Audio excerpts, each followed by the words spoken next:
Thank you. Mr. Zimmerman. Thank you so much, William Zimmerman. It was a wonderful presentation there, very informing. I have a couple of questions. First, I'd like to make a public records request for the entire presentation, documents and everything else, so that I can have the same information that you all have. And Mr. Monroe made an interesting statement I was unaware of, that the Miller Road pump station was owned by, is that by Lorco? No, Who is it then? it's owned by Rural Lorraine County Water Authority. Rural Lorraine. They're a separate entity. Thank you. Yeah, I was unfamiliar they even existed. They're our largest customer. Should have been aware of that though. I find it interesting now we're gonna move to a mile out. And there shouldn't be any issues. Obviously, Cleveland's already 3 miles out and so on and so forth. I just, my other question has to deal with the expansion to the 75 million gallons a day. And my next question would be, since the mayor has made a statement at a meeting that there's a potential of an IA data center south of Walker Road. Is this to help to supply water for that? I am not familiar with any data center. Okay. I'll leave it at that for now. Thank you. Thank you, Mr. Zimmerman. Anyone else? Mrs. Gentry? No. Thank you.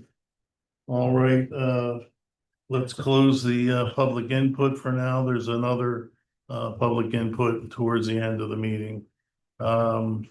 Next item is correspondence, Mr. Monroe. I do not have any correspondence to pass along this evening. Thank you. That moves that one right along smartly. Let's go to expenditures. Would someone like to make a motion for expenditures from January 16 to 29? I move to Mr. Ricky. approve, I'm sorry, should have waited till I was called on. I move to approve the expenditures for Avon Lake Regional Water dated January 16th through January 29th, 2026. Thank you, Mr. Ricky. Would someone like to give a second? A second. Second by Mrs. Schnabel. Discussion. Mr. Ricky. I I couldn't see you. I wasn't prompting you. I know, but Not a Maybe problem. you have to This get is- your hand up a little higher. this is just kind of a question. I'm just curious. Item 723, Fund 723, line item number 17, Leadership Lorraine County. It looks like we're gonna have somebody there. Who is representing us? We have 3 individuals. Okay, who's going? Mr. Komevsky is one of Okay. them, Mr. Hill, and Mr. Gibney. Well, you guys will enjoy it. I am a 1986 graduate of Leadership Lorraine County. I was in the second class that they ever had. And I still have friends from that class today. Some lawyer friends, some people that have done very, very well in Lorraine County. I think you'll get some great contacts out of that, as well as really understand the county. So I encourage you to take it and for everything it's worth, because it really was a very valuable experience for me when I went through it. And I think you guys will equally enjoy the program. So that's all. Thank you. Thank you, Mr. Ricky. Anyone else with comments on the expenditures? I wanted to ask in regard to, I see we have bulk salt showing up various places for various parking lots and so on. We're buying it from a third party. Is that due to the reported shortage, or is that what we always do? No, that's That's Page- typical. I'm sorry, Fund 723, number 53. Randall's Lawn Care, that's bulk salt that they have in inventory. That's typical because they're close to us, and there is a fair price. We don't use nearly the amount of salt that the service department would use, but we'll buy it bulk like that. We also will buy it by pallets, in bags, whatever it has a better price, and availability, but we have not experienced, an issue with it. Okay, just as a reminder, I believe I've already mentioned it to Mr. Monroe, but the feed for the sodium hypochlorite does require salt. It's not this exact salt, but we'll want to make sure that there aren't any supply chain interruptions, and the thing that is supposed to prevent, supply chain interruptions. Absolutely, and that, you're correct. The salt that's used for the generating system is a completely different salt. It would be more of the grade of like a table salt, versus a rock salt. The salt that we're using during our pilot testing with for the TechWin system is actually a special blend that's created specifically for us. So if we move into full-scale design and construction on a system like that, we would have salt storage. So we would always have We a, have our own dome. yes. Okay. That was all I had to ask about on the expenses. Is there anyone else with any questions? Okay, all in favor of the motion to approve, say aye. Aye. The motion is approved. Let's go on to Cleveland Construction Cost Index. Mr. Monroe, I believe this is you. A brief introduction about what that actually is, so that everyone who's in attendance here or online will understand the meaning of it. This is actually just based on statistics. Yes, so the Cleveland Construction Cost Index is an index that we do this annually. We have done this since 1982, when the trunk sanitary sewer fee ordinance was passed. And we established an index in 1982, and every year we look at the engineering news record for the Cleveland Construction Cost Index to show any type of inflation. So this was originally done for the trunk sanitary sewer fee, and it would adjust every year to account for any type of inflation. And actually, there were years of deflation where the fee actually went down. So again, this is something that we do every single year. And this is important because as someone develops a property, and they have to pay their fair share of fees, the trunk sanitary sewer fee being one of them. This adjusts for inflation to they're paying in today's dollars for something that we invested in many years ago, and we paid those fees all up front. So we're in essence being paid back in today's dollars. So this is reviewed by our engineering group, and Mr. Logan provided the memo. There was from 2025 to 2026, there was a 4.6% increase in the index. So again, trunk sanitary sewer fee, for residential, there's a trunk sanitary sewer fee square foot charge. That's for commercial industrial properties that they pay on the acreage, the full square footage of a parcel. There's an 8-inch sanitary sewer front foot charge that applies to certain areas in the city. Our water impact fee, our water main front foot square foot fee. And again, that's based on, commercial properties. And then on this also is, you'll see the CalDIP. CalDIP is a central Avon Lake drainage project. That is storm sewer for the city of Avon Lake. But as a professional courtesy, we perform the calculation for them and provide this to them. We do not collect that fee. We do not charge that fee. That is something that they are responsible for. But again, since we're already doing the exercise for all of our fees, we agreed a number of years ago to do the calculation. So there's no action that's needed by the board. This is an information item so that it's memorialized in the record. But also the way that our regulations are worded when we approve those regulations, when we revise them, is these fees will automatically adjust to these current fees. Mhm. So again, it's an information item, but once again, annually, we are providing that information. Mr. Ricky, go ahead. Yeah, can I just help me make sure I understand if I have to explain this to someone?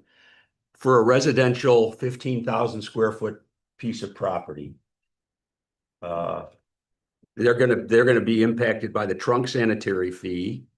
The 8-inch sanitary fee, you said that's only affects certain streets. Why is that? Well, it's where the property would have frontage on a sanitary transmission main. You know, for instance, Walker Road. They You pay, know, when a developer starts building a subdivision, they pay that front foot charge based on the entire development because they have frontage available to a trunk main. okay, So that's what that's for. so that, if I- you live in a development, you don't pay that. Correct. The developer has already paid it. Okay, that's the developer pays And- that in and- his fee. Yes. Gotcha. And it's very straightforward as far as these fees calculating what they are, but how they apply is not as straightforward as that. Again, it depends on some of these where they're located. I would encourage if anyone did say ask you the question about it, that you would refer them to staff to explain that for the information. Is the water impact fee, that goes to all residential customers as well? Correct. And then the only other question I have, and you know, I've been doing this, I've been on the board for 8 years, and I can honestly tell you, I have no idea where CalDIP lines are, meaning where the CalDIP area is. Where do you get that information? I mean, The city. They don't have a map, but I can They'll have- tell you, if you can think of that path that comes from Electric up to Lake Road, Right. not far from Mr. Mondello, that is in the alignment of the Okay. CalDIP for the outfall. Okay, so developers need to take that into account because if their houses are developed in CalDIP, they would owe this fee per house. I cannot speak to that because Okay. we do not handle that. That's gonna be a Again, that Question would for be the yes. engineering Yeah. department. I may have to ask The city Mr. hall. Klein, and just curious because Aaron, Mr. Klein would not necessarily know either. He doesn't Okay. handle that. It Oh, would be the city. City hall, yeah. city engineer, Correct. which, okay, gotcha. I just, like I say, I hear everybody talk about CalDIP, but I really, and everybody thinks we're involved with CalDIP. They truly are, and I try to correct them and say that isn't us, that's the city. That is So, normal. but I really don't know where in the city CalDIP falls. Does that make sense? Mhm. Yeah, You know, well, which- I've given you an approximate. Yeah, I know where you're talking, the footpath that goes through Right. there, Russell Lynch Park, Right, Russell it Lynch does go Park. to a park there. yeah. Right along Electric And and ends up south. at Redwood, I believe. It ends up in the ditch behind the service center. I think that's where it starts. That big, where the shooting range. No, I mean, the path. Yes, ends up there, right. Yeah, Okay, okay. all right, well, fine, thank you. I just was curious. Want to learn a little bit more about that. Thank you. Anyone else with questions or comments? This did actually remind me of something. Years ago, a couple of chief utility executives before you used to have a thing in the regulations where our backhoes and things like that were available for rent, and that was inflated by the Cleveland Construction Cost Index.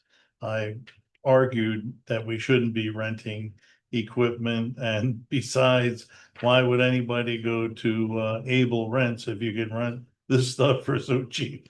You know? We do not rent any of our equipment. I will say that, we do not apply the Cleveland Construction Cost Index to calculating what our equipment usage is, but we do have a software called Equipment Watch, which is something that many of the contractors use, and that establishes hourly rates for wear and tear For on them them. to charge us. Well, correct, but we use it on jobs that when we have, for instance, the ETL job, there may be a time that we have to apply that.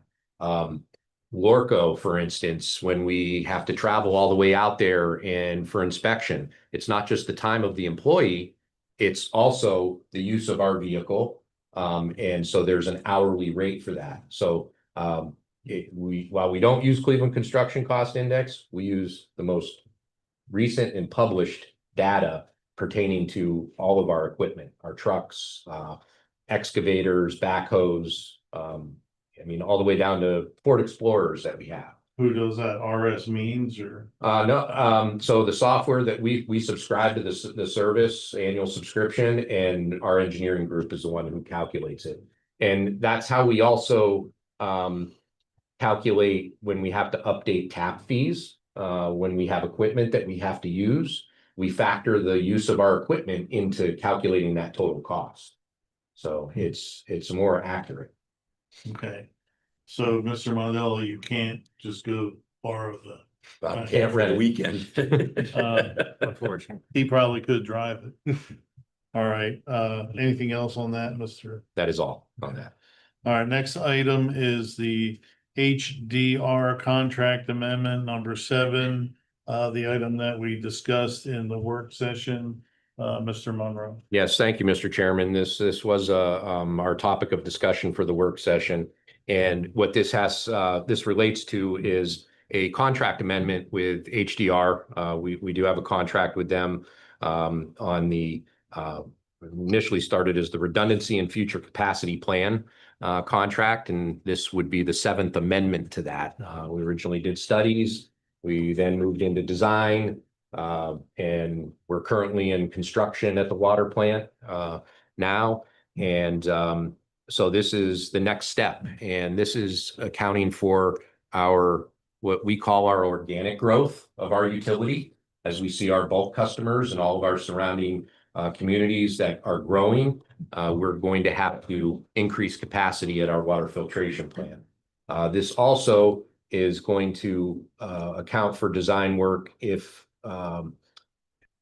the Lorain County moves forward with a client at what we call the Advanced Technology campus in New Russia Township.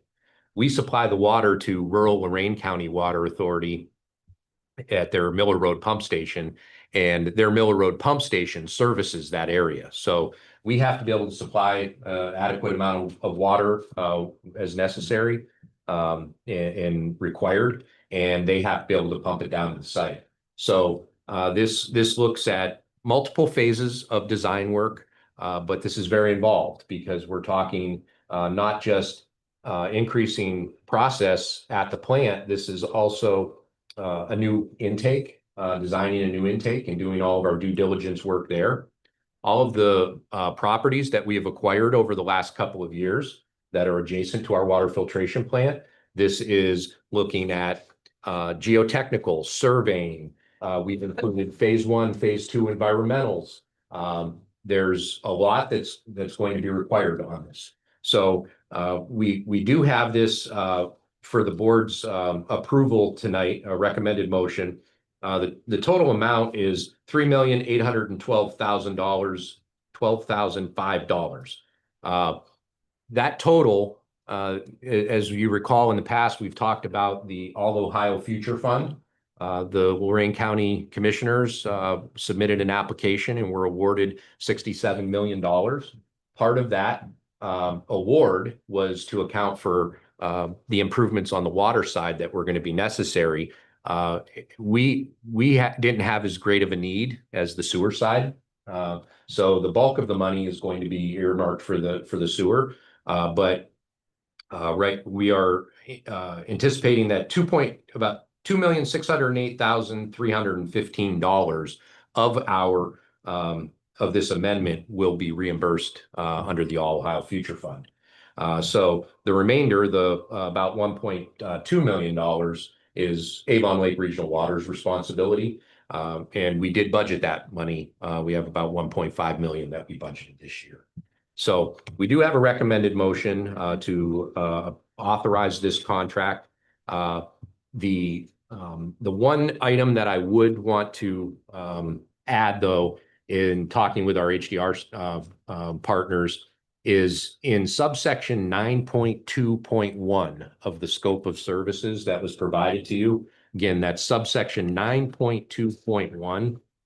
We're going to just add some language in there that it is assumed that Avon Lake Regional Water will lead the process of consolidating plats, vacating streets, and right-of-way as needed relating to the properties that have recently been purchased or are in the process of being acquired for expansion of the water filtration plant facilities.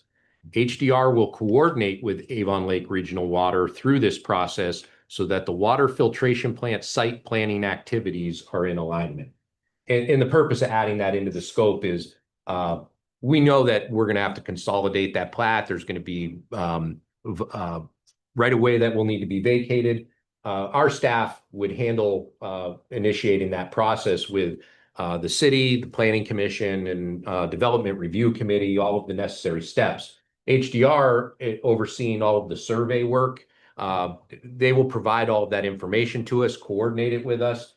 We would have our law director would work on the legal descriptions that would be necessary, but we wanted to make sure that that was captured in the scope written in there. So, Okay, thank you, Mr. Monroe. Let me add to that. When you acquire land such that it includes roads that are no longer necessary, the roads which were originally taken as right away from the originating parcels now become something that could be vacated by the city. So you end up, I don't know, it's probably in this case 15% bonus on square footage that you get out of going through this process. So you end up, although we paid, I think, fairly handsomely for the properties, you do get the bonus of the acreage that is represented by the road. So it's a good deal. yes. And that will be included in that contract. That was, I had requested of my comments on the contract.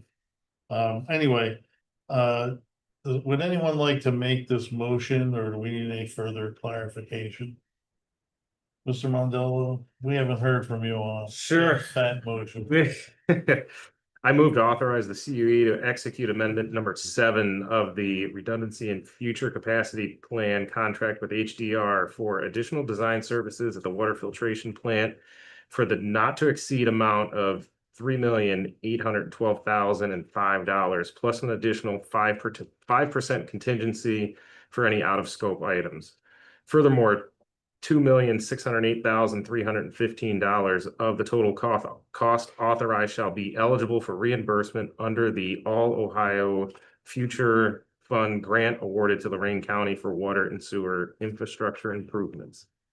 Excellent work, Mr. Mondello. Would someone like to second? I'll second. Second by Mrs. Schnabel. Further discussion? All in favor of the motion, say aye. Aye. Aye, motion passes unanimously. Okay, I think this is the fan favorite project updates by Mr. Urinich. Complete with pictures, accounts, descriptions, and other uses of the Thank you, Mr. Chairman. broadcast. Getting there.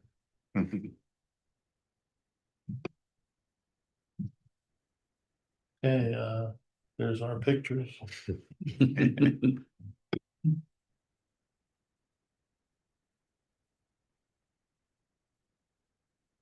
Mr. Urinich.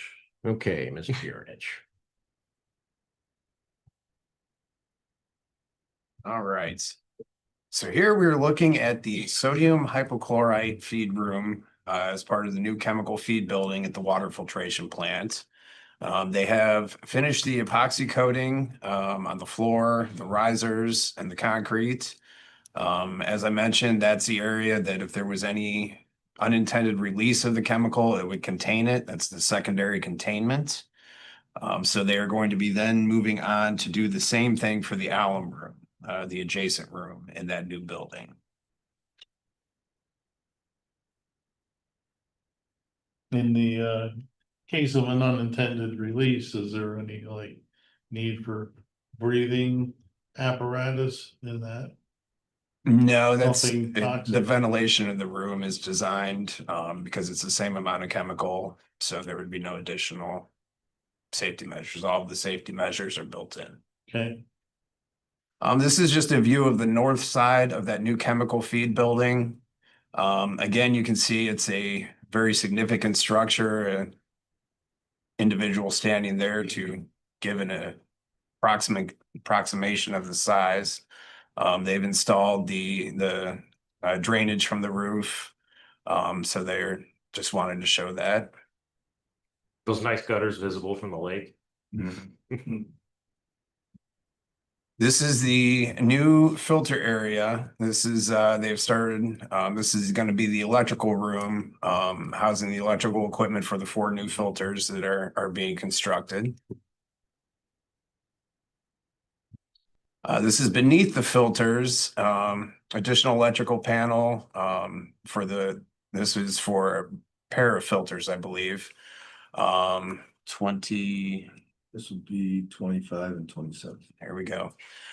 So they're continuing to make progress there. And then I believe the next picture will show just another view of the piping. I had kind of showed that at the last meeting, but they're progressing with those additional filters, and they just have the 1 remaining surface wash tie-ins to perform.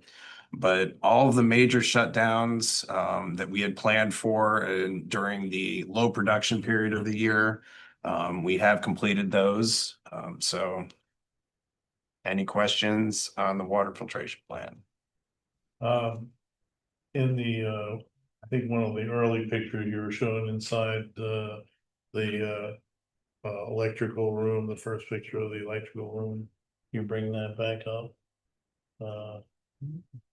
Just a second. I think that's it, yeah. Mr. Kemetsky, is that something you designed in the water in front of the electrical panel? A water cooled system that. Oh, okay. No, it just caught my eye. If it's an electrical room, you'd think that you know, you would really want puddles in there, but you know, it could be a personal preference. That's not product, I assume. That's rain not. water. Hold this down. Coming out of the rain gutter. That's not product. Okay, I was just kidding you, you know, Mr. Mevsky. Okay, any questions for Mr. Urinich in that first paragraph? All right, let's go on to the TechWin project. Sounds like it had some cold chilling while we were. We did. So these are things that would be addressed if this were to become a permanent installation. When staff arrived to do their daily check of the system, they had noticed that there had been a power blip sometime during the night. Everything, the power came back on, the heaters themselves did not restart. Given the weather we were having, that caused some issues. There was some freezing in the PVC piping. Staff is currently working on repairing that. That is programming that, due to having an issue, we became aware of an issue. We're working with TechWin to make sure that if the power were to ever blip again, those would automatically restart. We have staff at the water reclamation facility performing checks throughout their shift to make sure that there was not any disruptions. As I said, if this were to become a permanent installation, these are things that then the system would be connected to our SCADA system. We would have continuous real-time monitoring, things that could be prepared for if we were to do this permanently. Not too extensive though, the damage. And none of the process equipment was damaged. It was just conveyance piping within there, 3/4 inch, 1 inch PVC, Schedule 80. So there was no major damage to, I guess, anything significant, just plastic piping, but we're taking various steps to make sure that we don't encounter that again. Mr. Kmevsky, couldn't the PLC have detected and controlled the? They could have, So so why didn't? what they ended up doing was they put the warning light and the buzzer on the inside of the Connex box. So what we planned on doing is we plan on putting a strobe light on the outside of it. That should be in direct line of the wastewater plant, so if there were another issue, the operator will peek in there and he'll be able to see that the light's going off and he'll call staff up to get it repaired. But couldn't the PLC be programmed to sense the temperature and call for the heater? So what ended up, so this is a little bit of a different system. You actually have to call on the touchscreen to enable the heater. And then you have another remote control in order to start the heater up. It's a little bit cumbersome, and if, like Greg said, when we go to do this at our facility, we're gonna have safeguards in place. I mean, Through I the think PLC. part of the reason you have a PLC is for exactly Yeah. that kind of things. So you're feeding this back to our South Korean partners over there. They have cold weather there too. And it's interesting that you say that. When they originally designed it, they designed it with no heat. So we had to tell them that we needed this heater put in, and they installed it, and that was it. Okay. Certainly, when we ever go to a permanent installation, we would want all the bells and whistles to be as needed. Or to just activate. Pardon me? Or to just activate. Yeah, Correct. We have the bells and whistles, they just didn't turn on. Because That doesn't matter. initially, our, our thought was, well, in a permanent installation, we would have, backup generator and whatnot. Even in that case, the heater still would not have come on. Because the way it was programmed when it was delivered to us, so. Mr. It sounds like What's your name? Rush. Yes. Yes. I've been phoned that before too. It sounds like we're very fortunate it was only piping and that is the extent of it at this point. We know none of the other components were damaged. We're as certain as we can be without being able to push fluids through it. Thankfully, luck was on our side and this happened during the work week as opposed to a weekend, so we've now adjusted. Because of the way this was, and PVC pipe is cheap and easy to fix. If other components were damaged, it's something we can charge back to TechWin. I think that based on our cooperative agreement, it would be a discussion. We own, per the cooperative agreement, we own the equipment now. Okay. It's ours. That was the exchange for having a test facility for their equipment. Their $6 million investment is our equipment now. Okay. So, I think we would have a discussion in this case with them, and we would work it out. Thank you. Anyone else?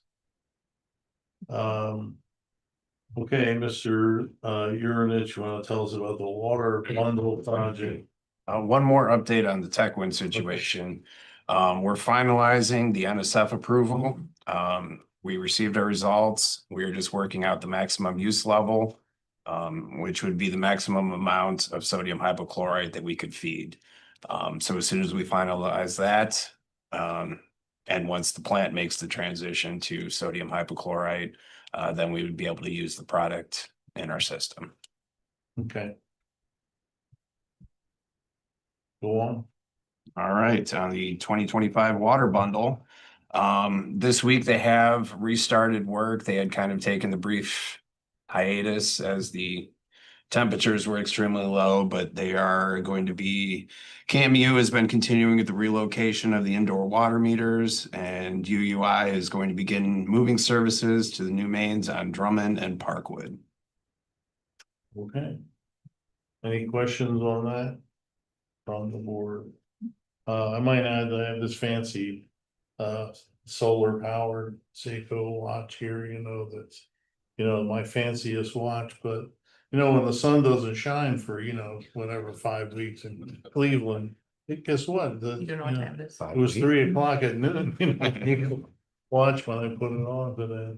Yeah, my Timex watch never needs anything. The fancy watch needs to be touched. All right, let's have the CUE report, Mr. Monroe. I do not have a report this evening. Very good. Chairman. Your best report of the year. Okay, any members with reports or miscellaneous? I can follow up with just to let you know that So at our last meeting, if you recall, one of the community members was here, Mr. Borsak. And we had a discussion about sewer billing and things like that. And then Mr. Mondell and I met with Rob and Greg and kind of talked through some things. And then I followed back up with Mr. Borsak, had a good conversation with him this weekend over the phone. So just kind of wanted to let you know that, you know, I did follow back up with him and we discussed some things. And I feel like, you know, I feel like he understands where, you know, everybody's coming from. So it was a you know, like a pleasant conversation. And I think it was good. So. Well, we appreciate that. I know you've been kind of a, you know, volunteered expert on the reimbursement. Summer adjustment. So you were a good person to do that. I assume that he might not be, you know, thoroughly gratified, but I'm sure he's satisfied with the explanations. I mean, we're no different than anybody else. We don't make the weather. We just have to Right. deal with it. Yep.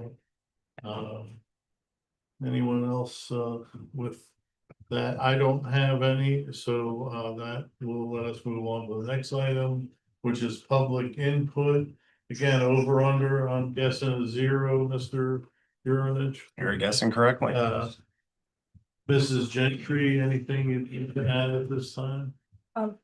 Dana, if we can catch up, I'd like to make sure that I understand what the issue was so that I can communicate it out to a broader audience. Sure. Okay. Anything else? Thank you. Then we have a well, it looks like Mr. Ricky has suddenly not been here, so we'll have to wait for him to return. Anything else that anyone would like to add? Well, I was just gonna say Interest. to Amy that since we have executive session and I don't expect you to stick around, like, you can call me or whatever. I don't know if you have my number, but Rob has my number. Okay, So Rob can give you my number and then you can call me and we can chat. perfect. Okay, and again, I'd like to thank HDR for their hard work and their presentation. I think it went over fairly well, so keep up the good work. Mr. Point, anything to add on any of the foregoing? Not in the public session. Okay. Mr. Ricky should be here momentarily. I think he was checking on things. So, if I could ask. Mr. Rush. Ms. Monroe, there was some question about deduct meters and hopefully that those type of issues were resolved with the person who was asking the questions. Yes, that was part of the conversation when Mr. Mondell and Mrs. Schnabel met with Mr. Urinich and myself, talking about the deduct meters. And, you know, there's obviously we encourage anyone that during summer months that does any type of significant amount of watering outside, we encourage them to do a deduct meter. That way in September and October, when we have a nice fall like we did this year, they're able to water and not pay sewage on that. But there are instances where a customer's usage doesn't necessarily warrant a deduct meter, and we would obviously recommend that. We're not going to just say spend money on something you don't necessarily need, but we feel that we've addressed that with the customers that brought it to our attention. All right, thank you. Okay, so would someone like to make the motion for an executive session? Yes, Mr. Chairman, prior to making the motion, I'll say the CUE does not anticipate any formal action of the board upon reconvening the public meeting. I move to meet in executive session as allowed by Ohio Revised Code Section 121.22 G2 and G3 to discuss the purchase and or sale of property for public purposes and pending or imminent court action, and to include the CUE, the CUO, and a representative from Manzer Gavin. Thank you, Mr. Rush. Is there a second? Second. Second by Mrs. Schnabel. This will be roll call vote from Mr. Ricky. Yes. Mr. Mondello. Yes. Mrs. Schnabel. Yes. Mr. Rush. Yes. Chairman votes yes. We will go into executive session when the room is cleared of all except those who are invited. Thank you, everyone who came tonight, and thank you everyone in the audience. I think we're getting past the